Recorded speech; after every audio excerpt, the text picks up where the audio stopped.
Jerry Corley here, standupcomedyclinic.com with another video from Ask the Joke Doctor. In this video, I'm going to do a little complaining. Then I'm going to, we're going to go over some Jim Gaffigan and break down his structures one by one. Here's what happened. So I worked really hard to create this video based on a question I got from a student.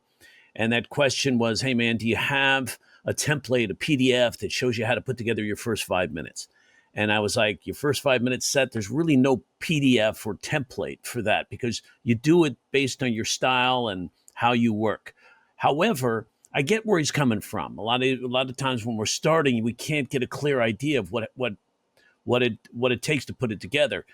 So what I did was I went back to when I put together my first set for television, because one of the things that was really hard for me is when I started doing comedy, the only thing I was exposed to was like hour-long videos or hour-long specials, and then albums that were basically 45 minutes, an hour and 10.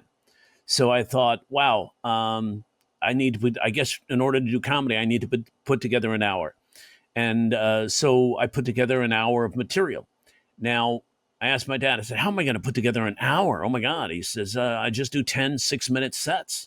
So I basically wrote 10 6-minute sets. I had that hour sort of like in place, but then narrowing it down, sort of really paring it down to a solid 6 of your best stuff for an audition was my biggest, I think, hurdle at the beginning. And I really had to get disciplined and drill down and figure out what stays and what goes and how to get right to the point and get right to the material.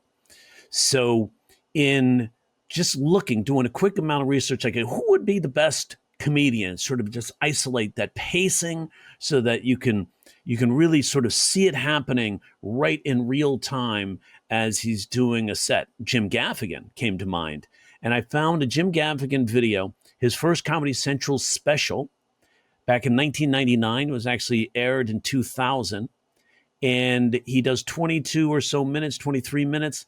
But that first 6 minutes of that set is clear to me that was his tight 5 or tight 6 for television, like a Tonight Show set or something. And it was so like right to the point, gets right to the jokes. And the jokes flow. He has a little commentary between each joke, so it makes it sound like it's storytelling in a way, but you can tell it's put together joke to joke to joke.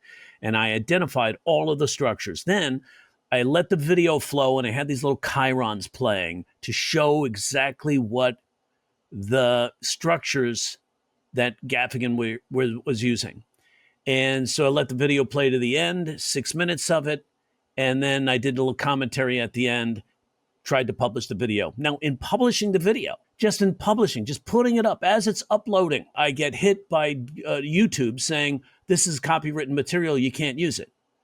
So, which is bullshit, because under fair use, that's 17 U.S. 107. That's the actual statute in U.S. law that says copyright is not exclusive. I want you to think about this. Copyright is not exclusive, especially as an artist.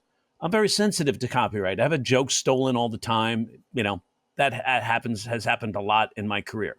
So I'm real sensitive about plagiarizing or stealing somebody else's material or just posting it up on my channel. The fair use clause says that you can use copyrighted material if you're doing parody, satire, editorial, or educating.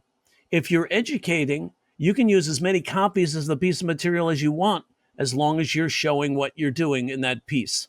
So, but what YouTube did was it stopped me from being able to use this, meaning the video won't be visible online, because I used this segment. Now, I appealed it, right? I sent in a dispute because under law, I'm entitled to use the piece, right? As long as I'm using it clearly for educational purposes. Here's the bottom line with my complaint to YouTube. It's YouTube's platform, man. It's their rules. So I have no say necessarily. I can dispute it, and they've given me a channel to dispute my complaint, to dispute what I think they did, and that's fine. It does create a bit of a hurdle for me to be able to publish things, because now I got to wait 30 days for a response from Viacom. And here's the thing. It's like you could see on the screen here, okay, they say, okay, this is Viacom's property. It's like they didn't even get the artist right. They said Dom Herrera. It's not Dom Herrera. It's Jim Gaffigan. I even say it in the title, Jim Gaffigan.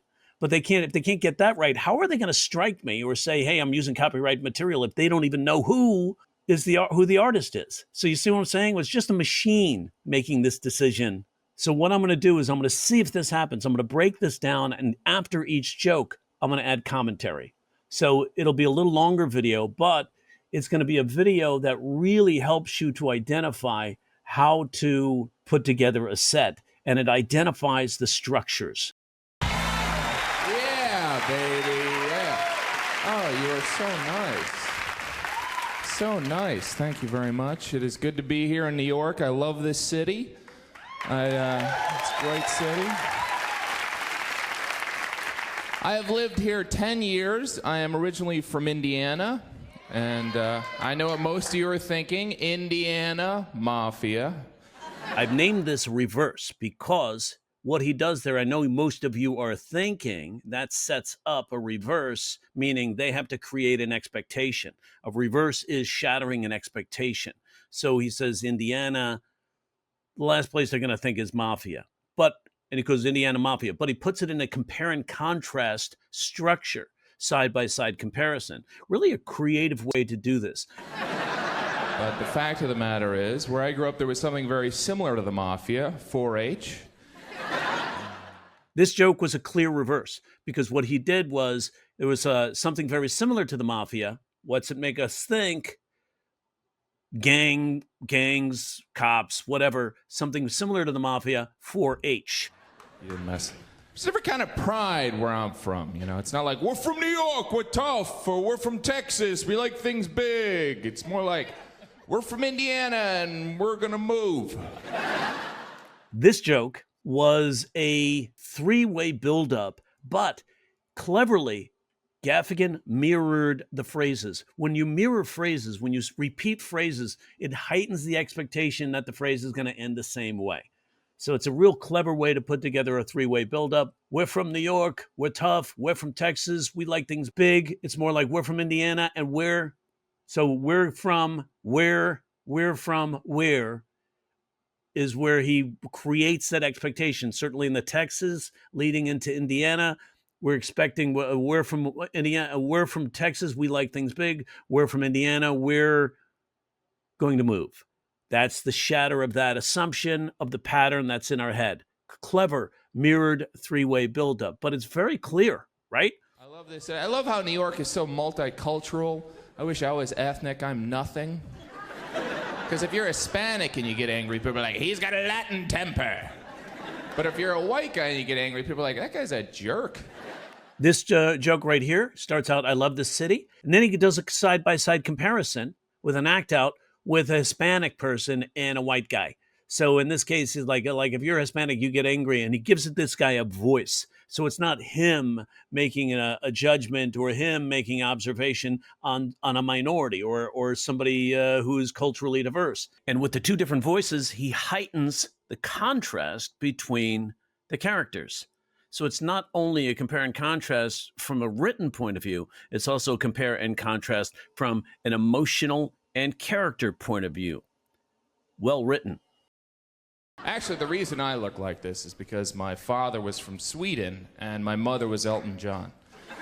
This joke is kind of an old trope, right? I look like the love child of so-and-so and so-and-so. He has an interesting way of getting into this because he says, I look like this because my father was from Sweden and my mother was Elton John. Compare and contrast, but it's mirrored. You notice how he mirrored that phrase, right? My father was from, my mother was. So my father was, my mother was, and he shatters that ending. And we expect him to say a region, was from a certain region. And instead he goes, was Elton John. You know, he gets that applause break right there on that very simple compare and contrast joke. One of the reasons is it's mirrored, and the other reason is it has a recognizable character, Elton John. This city has so many beautiful women. I don't know, but I fall in love like every 10 minutes. I'm sitting on the subway. I'm like, there's my wife. There's she. Oh, she's getting off. All right. All right, there's the woman. All right, that's a man. This is confusing. This next joke is an observation recognition joke with a comparison. right? So it's recognition. Basically, is observing what so many beautiful women here in New York. That's why I know why I fall in love every 10 minutes. I'm sitting on the subway. There's my wife. Oh, she's getting off. There's my woman. That's a man. So he creates an assumption here, shatters that assumption. So it's a bit of a reverse in there as well, but it's also done in a compare and contrast. That's what he does with his comparisons. Life is a little easier for attractive people. Can we admit that? Think about it. If a stranger smiles at you and they're attractive, you think, oh, they're nice. But if the stranger's ugly, you're like, what do they want? Huh? This next joke is a compare and contrast. Starts out real simple. Life is easier for attractive people. Can we agree on that? Makes people ponder that thought. Yes, we agree. Think about stranger smiles at you and it's attractive. Oh, yeah, they're nice. And then what's the opposite of that? What's the comparison? But if the stranger is ugly, you're like, oh, what do they want to do? Get away from me, weirdo. So a nice little compare and contrast joke. It's the structure that makes this play. Gaffigan is clean, and Gaffigan gets away with being clean because he's structurally very sound as a comedian. He knows how to put together a joke. Some couples here. Isn't it strange when you're single, all you see are couples? And then when you're part of a couple, all you see are hookers? This next joke, very easy compare and contrast. Some couples are here. He makes a comment, couples, to transition into this bit. This is a great joke because he says that, isn't it strange when you're single, all you see are couples, and when you're part of a couple, all you see are, we're going to think single people, right? Because it's a nice sort of like paradoxical reverse there. It's a paired phrase in a way, and he turns it, he puts it into compare and contrast, and he shatters it with hookers, because we create a very acute assumption that he's going to say, and when you're in a couple, all you see are single people. Boom, shatters it with hookers, right? I am single. I don't drink. It's kind of hard to get a woman buzzed when you don't drink. You'll be like, yeah, I'll have a glass of water, and you want a shot of Jaeger? You want 8 of them? You know? This next joke is a compare and contrast joke.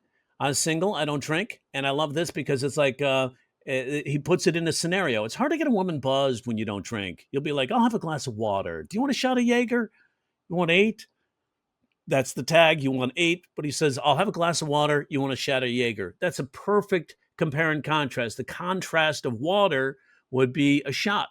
So there it is. And he makes it, I don't know why he made it Jaeger. It's just a funnier word than tequila, maybe. But in this case, a good joke gets a solid laugh. He's already got this audience rolling, so it's very effective at this point. When you don't drink, people always need to know why, too. They're like, you don't drink? Why? This never happens with anything else. You don't use mayonnaise? Why? Are you addicted to mayonnaise? Is it okay if I use mayonnaise? I could go outside. This next joke is an observation recognition with incongruity. Remember, you can mix up structures. They can stack on one another. Dave Chappelle is a master at combining structures within each other. Observation often is not just observation. It's usually couched in some sort of a structure, right? Compare and contrast often. George Carlin used to do that with dogs and cats, but it was based on observation of how dogs blink and cats blink. So he says, when you don't drink, people always need to know why you don't drink. Never happens with anything else. That's the incongruity. He adds mayonnaise, right? So once he adds that mayonnaise, he's juxtaposing those two dissimilar ideas. And now he acts out like mayonnaise is like whatever you can get addicted to, heroin, cigarettes, alcohol. And he plays that, it's okay if I use mayonnaise? I can go outside. Nice little play on incongruity. How did we get to the point where we're paying for bottled water? That must have been some weird marketing meeting over in France, you know? Some French guy was sitting there, he's like, how dumb do I think the Americans are? I bet you we could sell those idiots water. Look, Pierre, the Americans are pretty dumb, but they're not gonna buy water. Oh, yes, they are. Let's just tell the Americans the water's from France. Now, this trope of going into a conference room somewhere to figure out how they got to this point is very common. This is kind of a comedic irony technique. Like, we know we're being sold water in bottles. Now we're going to go back to a point where we didn't know yet, right? So this is actually, I would change this to comedic irony. Dramatic irony is when the audience knows, but the hero does not. It's Romeo and Juliet. It's like, the audience knew that Juliet was deeply asleep. She had a potion. Romeo, on the other hand, did not know this. He thought the love of his life was dead. So he does the soliloquy before he drives that dagger through his heart. But the audience is like, no, don't, because she's just sleeping. So it's like, isn't that comedy right there? So anyway, this case, we know that we're buying bottled water. So we're going to go back in a time where this came from, and he puts us in a with a couple of French marketers over there trying to, do you know how dumb the Americans are, right? And we get a laugh out of that because we already know the result. But back then, we don't, right? In that conference room. So that's a great technique. Put them in a conference room at a previous time as they're planning out something we already know had happened.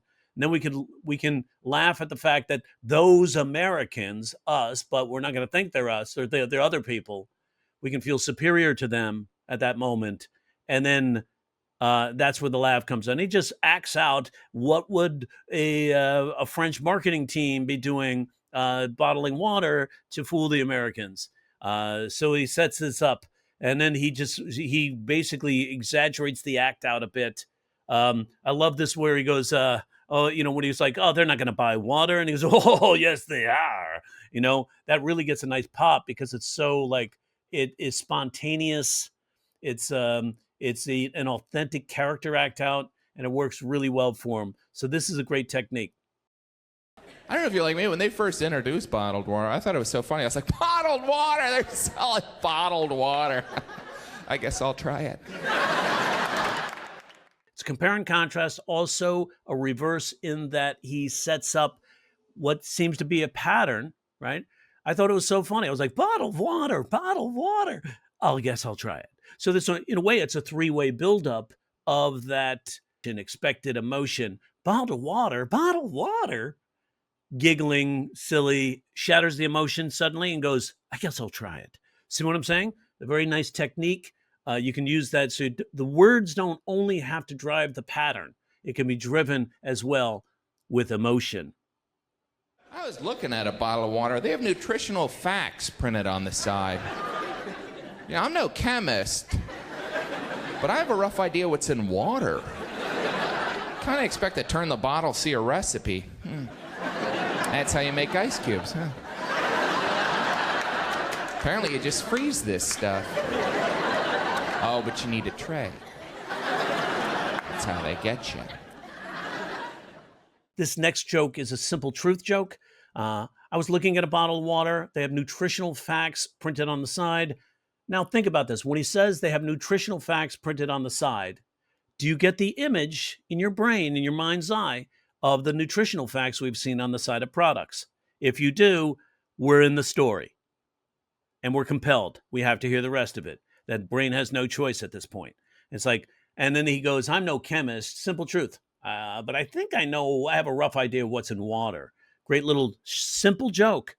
And it's one of those jokes that has to be a part of the flow of the story because it's not really a complete idea unless the other context is there previously.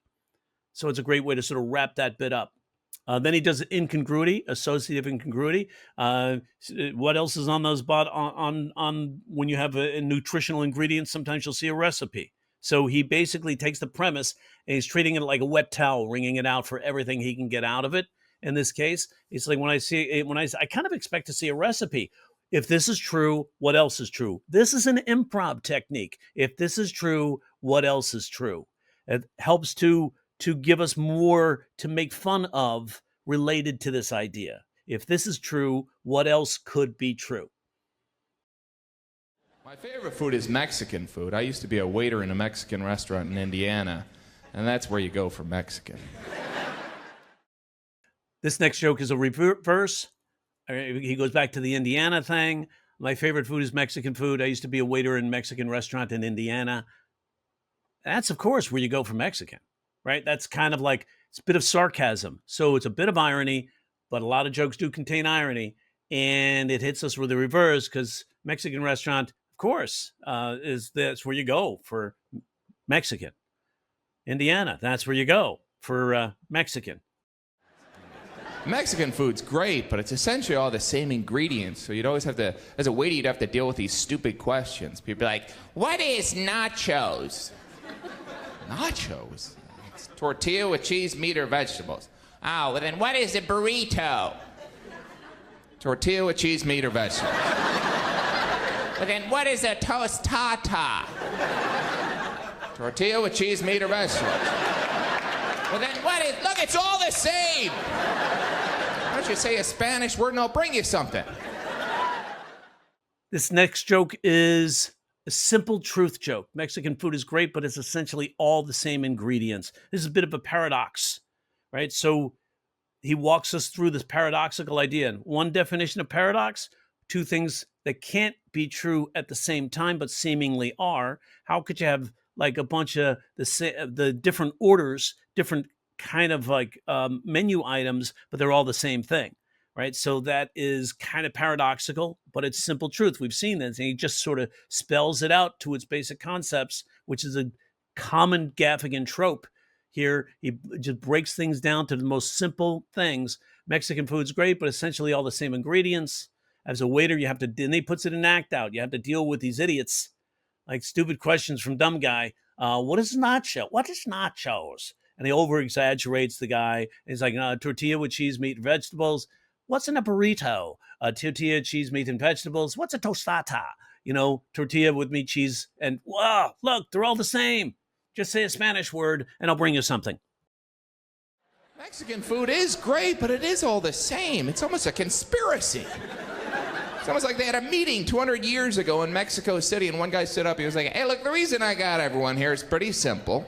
I figure we could rename this one entree 7 times and sell it to the North Americans.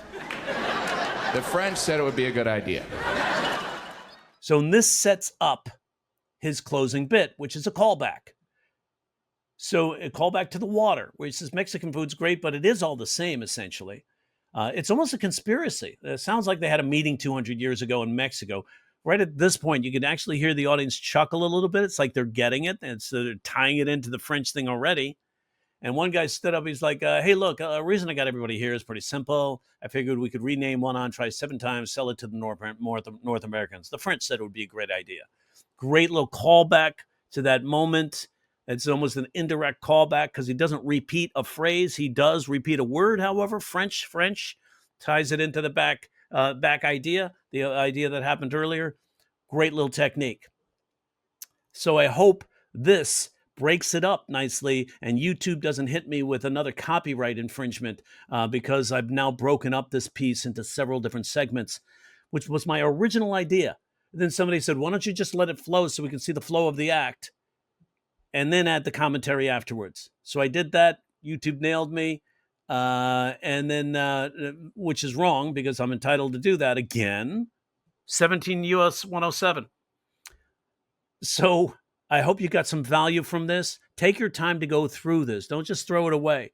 Walk through this. Start seeing these ideas. Take these concepts, these structures. See what you can write using these structures. Take a joke you already have and say, what if I put this into a compare and contrast scenario?